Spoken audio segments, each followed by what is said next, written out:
Saudações aeronáuticas.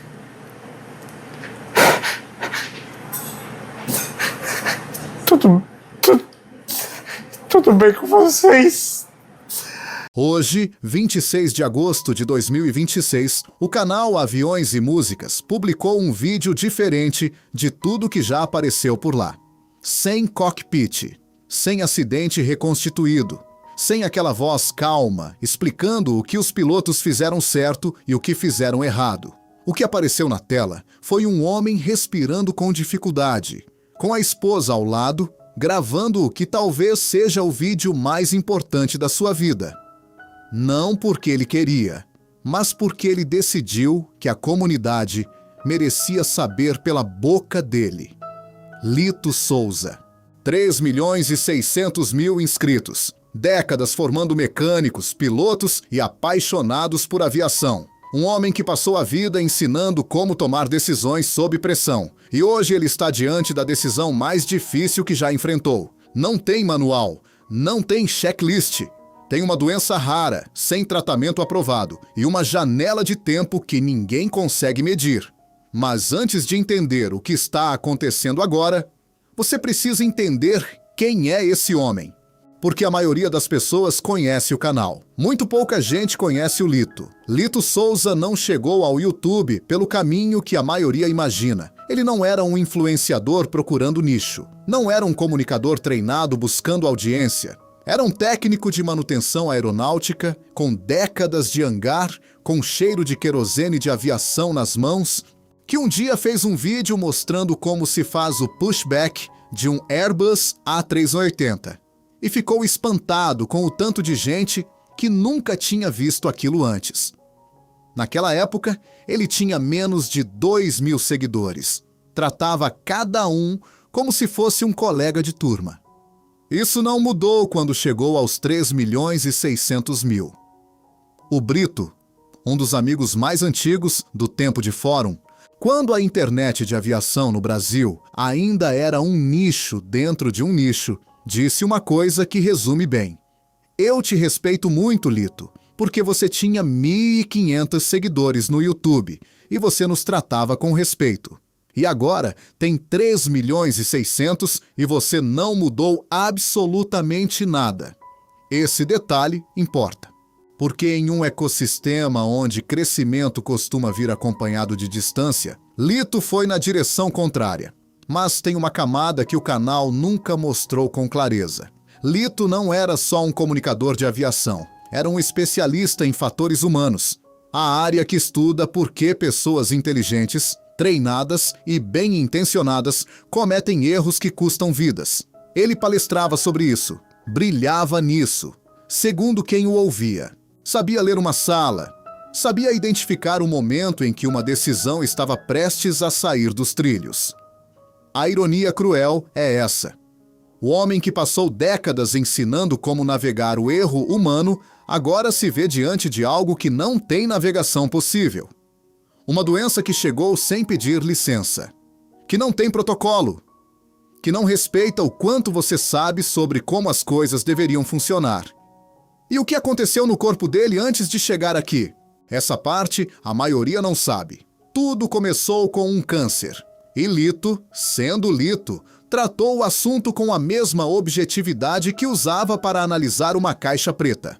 Câncer é besteira, pessoal. Disse assim no vídeo de hoje, sem ironia, com a convicção de quem já tinha processado aquilo e seguido em frente. O problema é que o câncer não veio sozinho. Na sequência do tratamento, surgiu uma encefalite, uma inflamação no cérebro. Os médicos trabalharam com duas hipóteses. A primeira era autoimune, tratável, com perspectiva de melhora. A segunda era outra coisa, algo mais raro, algo sem precedente claro no histórico dele. Durante semanas, Lito foi perdendo movimentos. A dificuldade para andar aumentou. O corpo foi cedendo em pedaços. Ele que sempre foi, nas palavras dele, o cara que resolve problemas. Passou a precisar de ajuda para ir ao banheiro, para escovar os dentes. Cada vaidade foi embora uma por uma, mas a cognição ficou. E isso, segundo o próprio médico que acompanha o caso, o Dr. Marcos, é em si mesmo extraordinário. Porque a doença diagnosticada, confirmada pelo resultado do RTCK, um marcador específico que chegou hoje, costuma começar exatamente pelo oposto. A primeira coisa que ela normalmente leva é a lucidez. No Lito, não foi assim. Ele está lúcido, está articulado, consegue identificar e catalogar cada sintoma com uma precisão que surpreendeu até a farmacêutica com quem a família conversou ontem. Em inglês, no meio da entrevista, ele disse algo que parou a sala. Eu consigo identificar cada sintoma que tenho. Isso pode ajudar muito vocês a terem um estudo melhor. Um paciente oferecendo dados científicos no momento em que recebe uma sentença. Esse é o Lito. Mas o diagnóstico confirmado hoje não deixa margem para eufemismo. É uma doença rara, extremamente rara, e sem tratamento aprovado no mundo. Então, o que resta quando a medicina oficial fecha a porta? O que a família está pedindo? E por que isso depende de você? Quando uma doença não tem tratamento aprovado, a medicina convencional chega num ponto e para. Não por descaso, por protocolo. Mas existe um caminho que fica entre o protocolo e o abandono. Chama uso compassivo. O direito legal, reconhecido em praticamente todos os países, de um paciente sem opções acessar medicamentos que ainda estão em fase de teste. Medicamentos que mostram resultados, ainda que iniciais. Medicamentos que não foram liberados porque a ciência ainda está construindo o caso de segurança. A esposa do Lito, a Mila, explicou com uma clareza que corta. Em um cenário onde você não tem nada, sua perspectiva é nenhuma. É um risco calculado tomar um remédio que está sendo testado. A gente quer assumir esse risco. É com muita fé que é um risco do milagre. Ontem a família teve uma reunião com uma farmacêutica internacional. E a resposta foi cautelosamente positiva. O perfil do Lito, justamente por estar fechado do ponto de vista do diagnóstico e ainda cognitivo, faz dele um candidato que chama a atenção. Os dados que ele pode fornecer têm valor científico real, mas aqui está o nó. As farmacêuticas não são obrigadas a conceder o uso compassivo. Não existe lei que force isso. Existe o pedido, existe a pressão, existe a visibilidade que uma comunidade de 3.600.000 pessoas pode gerar. Ou não. E é exatamente por isso que o vídeo foi publicado hoje. Não foi publicado para gerar engajamento. Não foi publicado para viralizar. Foi publicado porque Lito e Mila entenderam que a única moeda que eles têm nessa negociação é a mesma que construiu o canal desde o começo. A confiança de uma comunidade real, que se importa de verdade. A Mila demorou para postar o vídeo. Ela mesma disse que não conseguia assistir sem desmoronar. Mas ela postou. Porque o plano A precisa de pressão pública para funcionar. E o plano B também. O que cada um desses planos significa e o que você pode fazer concretamente agora é o que vem a seguir. Tem uma coisa que Lito disse no vídeo de hoje que precisa ser repetida com calma. Ele falou que durante todo o tempo que esteve doente, enquanto o corpo ia cedendo, enquanto os exames voltavam com resultados cada vez mais pesados, ele ficava pensando em como incluir tudo isso nas suas palestras de fatores humanos. Como usar a própria experiência para ensinar sobre tomada de decisão sob pressão. Como transformar o pior momento da sua vida em material para salvar a vida de outras pessoas. Isso não é heroísmo performático. Isso é quem ele é. Mas tem uma camada que o canal nunca mostrou, que as palestras nunca alcançaram, que só apareceu hoje com a voz embargada e a respiração difícil. O filho. Lito falou do filho com uma vulnerabilidade que destoa completamente da postura de especialista que a audiência conhece. Falou que queria tomar mais caneta dele no futebol. Falou que não sabe como explicar para ele que vai virar estrelinha. Falou que não tem medo de morrer e que acredita nisso de verdade, mas que a saudade que o filho vai sentir é a única coisa que ainda aperta. Isso é o que me dá um pouquinho de medo só. Um homem que passou décadas estudando como o ser humano lida com o imponderável, chegou no limite do que o conhecimento alcança. E o que sobrou foi um pai preocupado com o filho. A Mila está ao lado. Não saiu um segundo. É ela que gerencia a escola, que coordena a equipe, que cuida dos processos burocráticos que a vida exige mesmo quando desmorona. É ela que vai se certificar em fatores humanos para continuar o trabalho que os dois construíram juntos. E é ela que vai decidir o que acontece com o canal, porque o Lito deixou isso nas mãos dela. Com confiança, com amor, com a clareza de quem já tomou todas as decisões que precisavam ser tomadas. O que ainda não foi decidido, e onde você entra nisso, é o próximo passo.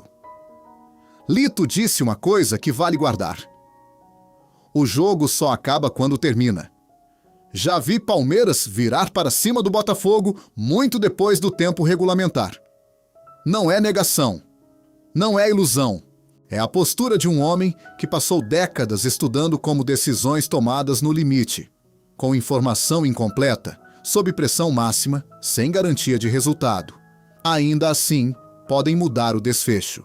Ele sabe melhor do que ninguém que milagres não são frequentes, mas também sabe que acontecem. E que a diferença entre o milagre e o abandono, às vezes, é uma ligação a mais. Um e-mail a mais. Uma farmacêutica que recebe pressão suficiente para reconsiderar.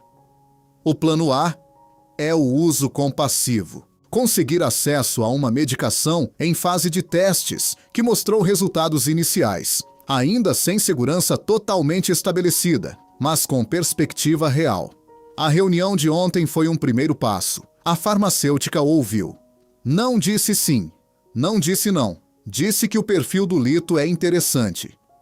Interessante não basta, precisa virar decisão. O plano B existe. A família não abriu todos os detalhes. E não precisava. O que ficou claro é que não há espaço para cruzar os braços em nenhum dos cenários. Enquanto isso, a Lipa Academy segue. O Litmru está em processo de certificação. A equipe, Natan, Camila, Daniel Nabuco, que renderiza os acidentes no Blender com uma paixão que Lito comparou à própria, continua trabalhando. O legado que ele construiu não depende só dele para existir. E o canal? A Mila vai decidir. Lito confia nisso. O que a comunidade pode fazer agora é concreto e simples. Pressão pública organizada em direção às farmacêuticas que têm as medicações em teste. Apoio ao canal para que a estrutura financeira sustente os cuidados que virão. E presença. O tipo de presença que uma comunidade real oferece quando para de ser audiência e vira rede de apoio. Lito terminou o vídeo do jeito que sempre termina. Com aquela frase. Com aquela voz. Como se nada tivesse mudado, porque para ele, no que importa, nada mudou. Um homem que dedicou a vida a entender como o erro humano mata e como o conhecimento salva. Que formou mais de 1.000 mecânicos, que tratavam um inscrito com os mesmos 2.000 seguidores com o mesmo respeito de quando chegou aos 3.600.000. Que gravou a própria despedida. E ainda assim, encontrou energia para pensar no filho, no legado e no fóton de luz que sai do sol e alimenta a cadeia inteira da vida. Esse é o Lito. O jogo não acabou. Se esse vídeo te moveu, compartilha. Leva para alguém que precisa saber. E vai até o canal Aviões e Músicas. A comunidade deles precisa sentir que não está sozinha agora. Um grande abraço. E até o próximo voo.